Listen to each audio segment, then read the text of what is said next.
Dito ako nakatambay nung first day ko sa St. Peter. Dito ako nakatambay. Tapos, interview ako nung regional manager. Kasi may mga regional manager aside from branch manager. By the way, I am a unit manager.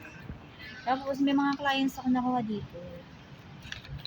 Dito tumatambay yung mga sourcing. Yung mga nakuha kong client dito, mga rich client.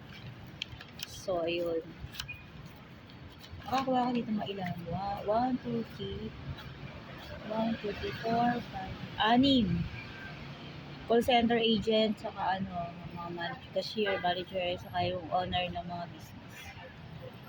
Sarado pa yung mall eh. Nakikiupo lang ako dito.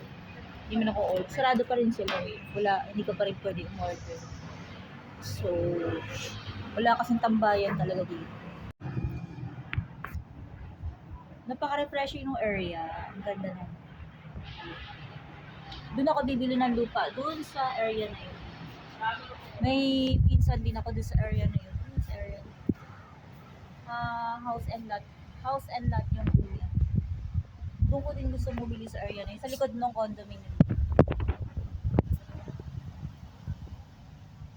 Tapos, pag nakabili ka lupa, doon pala ipapatayo yung bahay. Kahit mga 100 square meter, okay na, or 200 square meter.